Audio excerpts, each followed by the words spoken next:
エンゼルスの大谷翔平は右肘の手術を行い、今季は終了しましたが、今オフ FA となることから、大谷の去就に全米中で多くの注目が殺到しています。アメリカでは、5億ドル、約741億円の超大型契約が囁かれる中、米スポーツ局、FOX スポーツは投打二刀流で席巻するスーパースターだけに、大谷の争奪戦はメジャーリーグがこれまで見たことのない、最も創造しく、最もクレイジーな FA となるだろう。と推測。3年2億ドル、約296億円という超短期契約を予想していました。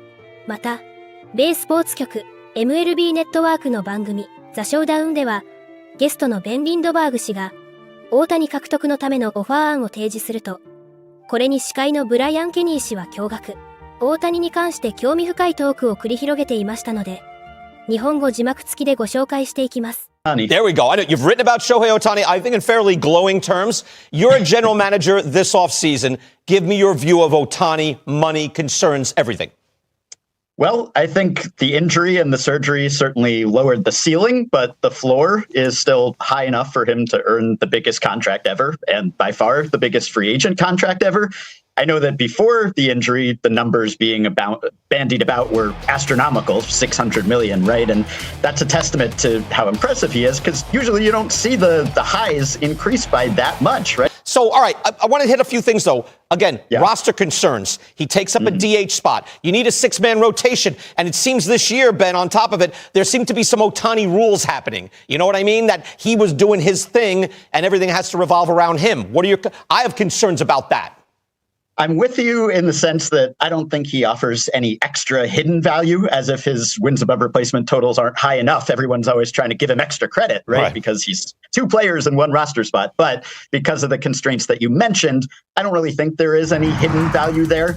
I think it goes against the trends in the game these days, which is that you use the DH slot as sort of a rotating place to put people, just to rest everyone, right? Now, I don't think anyone would mind just slotting him in as DH every day if he's the best hitter in baseball. And there are plenty of teams that go with six-man rotations even without Shohei Ohtani. So it's not that out of the norm. So I don't think that's going to scare anyone away. But I agree, it doesn't give him any extra value. But he's also, like, even this year, he's pitching 130 innings. I think the year before was 160. So you're making a lot of real-world adjustments day to day. Look, I think, Ben, if he just pitched, he might be the number one pitcher in the sport. He's that great, but he's not. So it's actually, I hate to say it, it's almost a headache you don't need. It seems absurd. But again, that's knowing that the price point is $50 million a year, right? The whole package seems like it's a lot to take on, and you're already saying, hey, that marketing money that everyone keeps throwing around like automatically and the boost in attendance that you're not doing, I don't know. It doesn't sound like the most attractive package at the price point. Not that he's not a great player, but at the price point.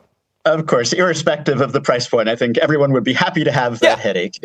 And I think that, his pitching, I mean, it seemed like he was on pace to really up his innings total and be durable. And then it was one thing after another, of course, before the elbow injury. It was blisters and it was cramps. And who knows whether that was related to the injury or whether that's just a product of the two-way play or just something that happened, right? So it's hard to say. He's had fewer and fewer restrictions as he's gone on, but he comes back from a second surgery.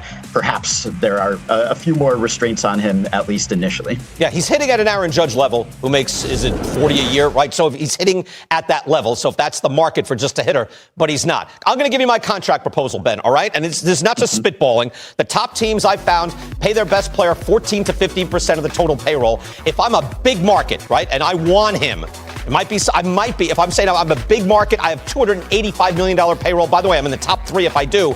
I'm going 8 years, $40 million per, and I'm being generous. Real world, Ben, I don't even want to do it, but I'm saying if I'm one of the top three payrolls and I'm getting ownership that's saying bring this guy in, I say I can do this. 8 years, $320, and that's a lot of money. Yeah, you know about the winner's curse, right? That the person who usually emerges with the free agent is the one that's willing to go highest, and sometimes, in retrospect, too high. I think it's going to be the over on your estimate there, certainly. Really? I think that I've talked to a lot of front office people and gotten their thoughts, and there's not a ton of confidence, I wouldn't say, in their predictions either. But I keep hearing, even post-injury, somewhere in the 400 to 500 range. And I think it's partly that, hey, if he's just a DH, he could be the best hitter in baseball. hopefully he pitches. The news about his elbow, as far as we can tell, seems to be about the best case scenario, right? That the ligament was intact but detached, that it seems like maybe he had the internal brace repair and could come back a little more quickly. And also, because he's so unusual, there's the fallback plan of, hey, if he doesn't come out of this as one of the top pitchers in baseball anymore, you could always try to use him as a DH/closer. Or if he gives up pitching for good, maybe he's a plus everyday defensive corner outfielder. Yeah, right? maybe if he wants, right? But it kind of if he wants a lot of this hinges on, hey, what do you want to do, big guy? And he seems to do what he wants. Give me your contract offer. I think I'd be willing to go as high as, say, 11 years, 480. That's it's not going to be my opening offer. 11.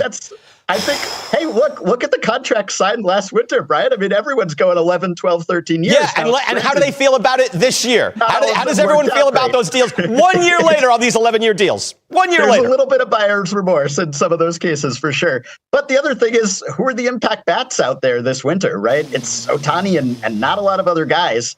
And then there's what our friend Vince Gennaro calls the marquee value, right? The butts he puts in the seats, the extra attention, the endorsement deals, the marketing revenue. Now, if he's not a two-way player, does a little bit of that brand value go down? Is he not quite as sensational? Possibly. But for now, he's lapping the league when it comes to that stuff. And if you're an owner, and this is going to be an ownership level decision, then you're certainly factoring that in, right? There's no telling what happens when an owner gets involved in the negotiation. I'm still recovering from the impact of your offer. I just kind of took the wind from me, and it's not my money. So 11 years, $45 million per, and you're doing that to keep the AAV down. Yeah, I mean, look, he might, I guess, decide to go with a shorter term deal, right? He could say, hey, let me establish that I'm fully healthy again and that I can be the two-way star, and then I'll get back into the market. Or we could end up with some complicated structure like a Julio deal where you have playing time-based escalators and options and opt-out so that he retains some flexibility and doesn't get locked into a situation where he's on a losing. また、今季終了後の FA で、大谷が何を重視するのかはまだ不明ですが、米スポーツ局、FOX スポーツは、メジャーでの6年間から判断すると、太平洋に近い場所に留まりたいと思ういくつかの強力な理由がある。と分析していました。一つは、プレーや生活に慣れ親しんだ場所であること。一年中快適な気温なので体への負担も少なく、西海岸のチーム、エンゼルス、ドジャース、パドレス、ジャイアンツ、マリナーズなどでは、メディアの監視も少なく、プライベートを重視する大谷は、そのことを好んでいると推測していました。また、仮に金額を重視するなら、メッツのオーナーであるスティーブ・コーエンに勝てる者はいないだろう。メッツの2024年の方向性は、監督選びも含めてまだやや不透明だが、球界関係者の多くは、コーエンが大谷の争奪戦で重要なプレイヤーになるだろう。と予測し、さらに右肘故障により、より多くのチームが争奪戦に参加する可能性がある。彼が5億ドル近いオファーを受けるかどうかはもはや確実ではない。ほぼどの球団も可能性がある。と争奪戦を見込んでいました。これからも大谷の活躍から目が離せません。皆様からのコメントもお待ちしております。